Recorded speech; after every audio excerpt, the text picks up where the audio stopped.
Good afternoon. This is Debra V. Wilson. I am back in Rockner Park, and it is the 21st of September. I do apologize for the delay in my 2nd of 3 videos, but I was waiting for the weather to be right because I do enjoy, and it's fitting that I record in Rockner Park. What is it now, madam? What is it this time? That's what the SO15 officer said to me when I arrived from Chicago in London at Heathrow Airport. I will elaborate more in the 3rd video. But to continue my journey from the first of 3 videos, my response to having a rather complicated situation in Dundalk at the tail end of the Troubles was the impetus for beginning my journey researching the UK's national security model with a specific focus on the internal workings of the national security model. In that light, with the United Kingdom's involvement in the war in Iraq, there was a relational uptick in extremism in the country. Following regular updates from Home Office on Home Office websites and other government websites, we being the general public had a basic understanding of how the state was adapting and coping with the uptick in people who espoused extreme beliefs that led them to commit acts of violence.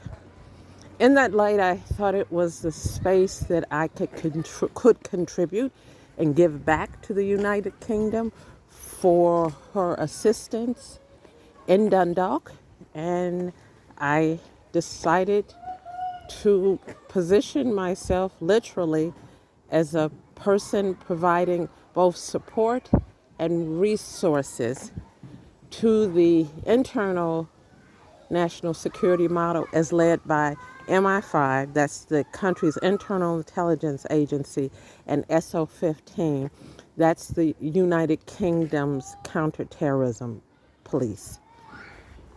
I started by doing a paper of my intent, and I did this on a volunteer basis. I did of my intent to the Home Secretary.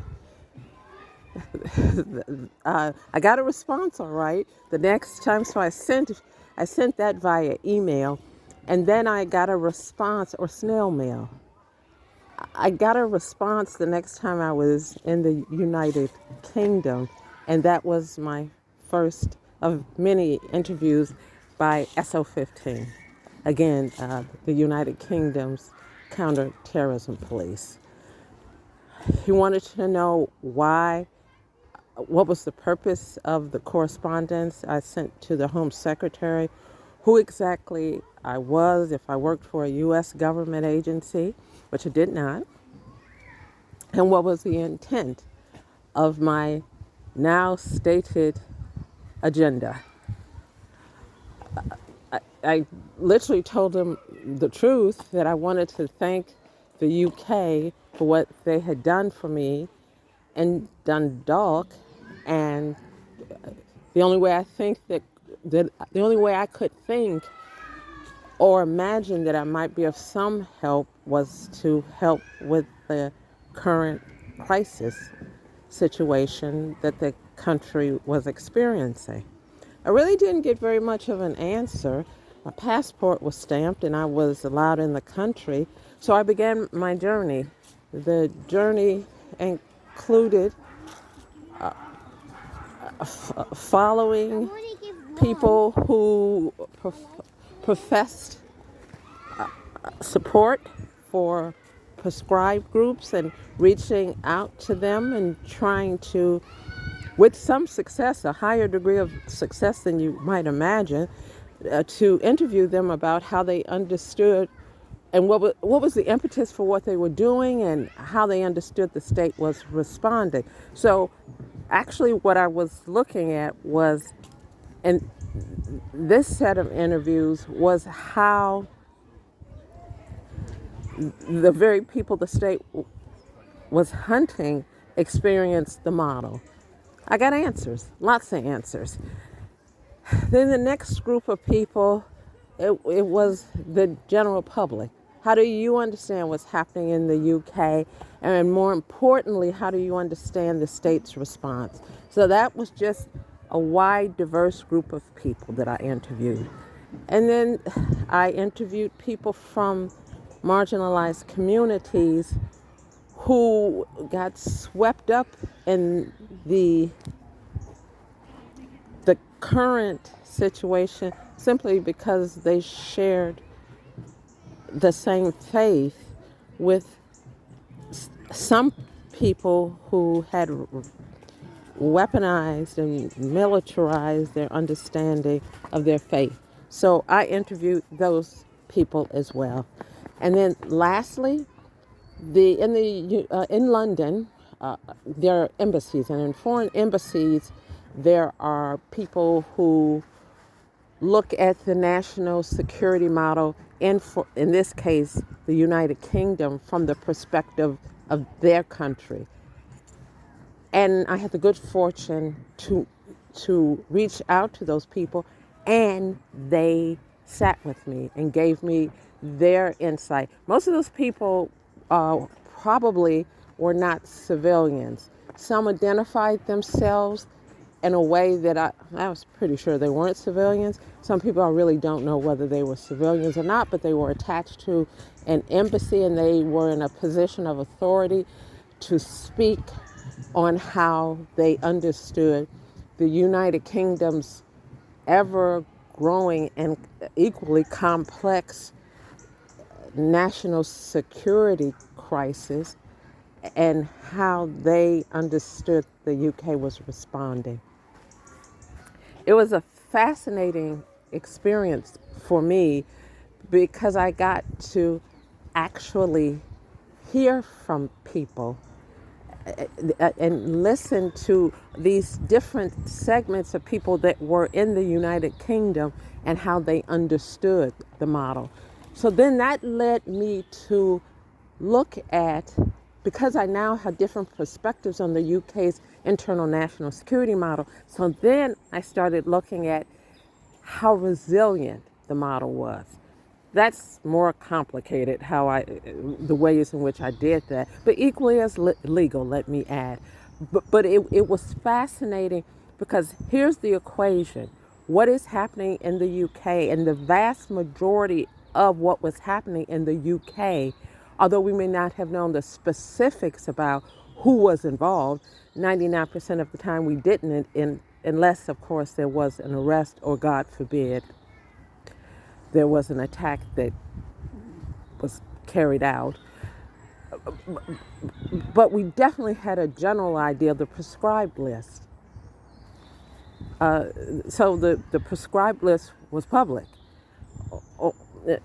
on MI5's website, and you could find it on other government websites. So that gave me an understanding of what was pulling at the resources of the internal national security model. And then the other thing was I got a better understanding of how the state understood their responsibilities by the way they communicated the threat level, and then the tad bit of information, that's not fair, the information we got about how the state was responding. The reason why I caution my understanding, in terms of verbalizing my understanding of how the state was responding, the gist of it, we know the state was hunting to stop an attack. But the specifics of how they did it, I mean, that was more elusive, not always necessarily direct, which is to be expected given they were trying to stop the people who were trying to hurt us in the country. So, with all those pieces in place, on a regular basis, I was constantly meeting with people. Some of the people were of interest to counterterrorism police, and that they were people they were hunting. And then some of the people, as I said, were probably realistically described as foreign-based intelligence officers who were officially based in the UK. By that I mean the state knew they were there. And I would do these papers, and I would attend all these talks. Oh, it was an absolutely surreal situation, a surreal situation that I chose to put myself in, right? So I was interviewing people who sought to do the UK harm, and I was also interviewing people that were trying to stop the people who were trying to do harm to the UK. So that would be foreign intelligence based in the UK, lawfully based in the UK. And then here's the other thing. I won't say it was the highlight of my day or the trip being interviewed by SO15. That's geese in the background. Sorry, but I think it's kismet. Anyway, it certainly wasn't the joy of my journey. Whoopee, I get to be interviewed and questioned by SO15 again. That wasn't the case. But in being interviewed by SO15 about these different scenarios I was placing myself in, and about my work, why I was placing myself in those scenarios, I got to see and better understand the capability of SO15. So, as I said, well, I should say, this went on for years. And because I was constantly being questioned by SO15, I upped my game in terms of how I understood how to engage with people and how to communicate better to the state.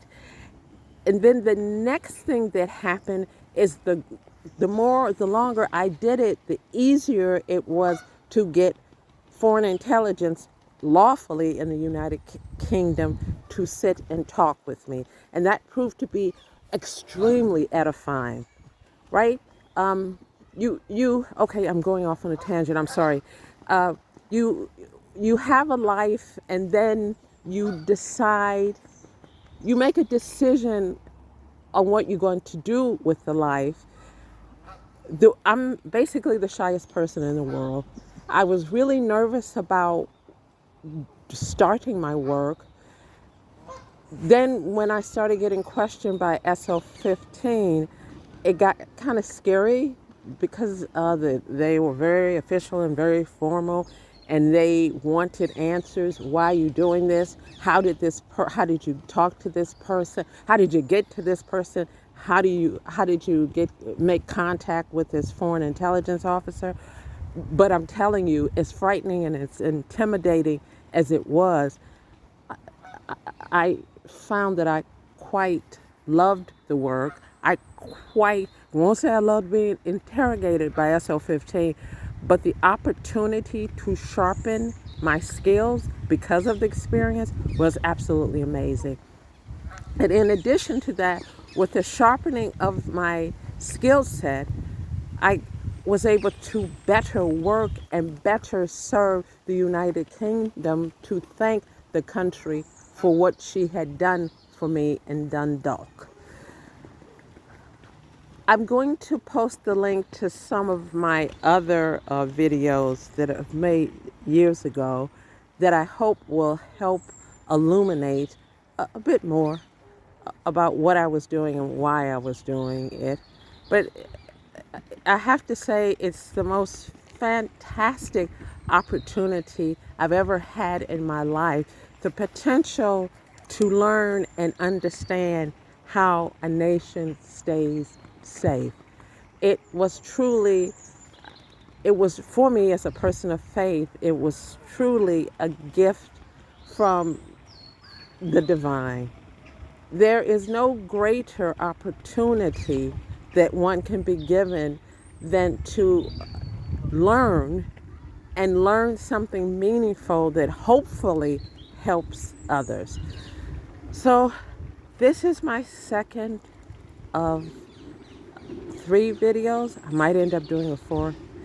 I hope you enjoyed it, and these are the reason why I'm in Ropner Park, which, sorry, that's where I'm at, in Ropner Park. And the reason why I'm in Ropner Park is it's a bit of, nature abounds everywhere, but this is nature. This is her patch. And I'm fascinated with relational dynamics and what emerges and why it emerges. And nature is the best at telling us that. Often we don't pay attention. And so when I look at terrorism and how it's the state responds to it, so I'm looking at 2 things: how and why it emerged, how it's sustained, and then the relational dynamic between the people engaged in terrorism and the state is how the state responds. So I love Ropner Park because it's nature, and it's all about how relational dynamics begin, emerge, and manifest themselves. This is Debra V. Wilson. I'm in Stockton-on-Tees, and this is Ropner Park. Thank you very much for listening.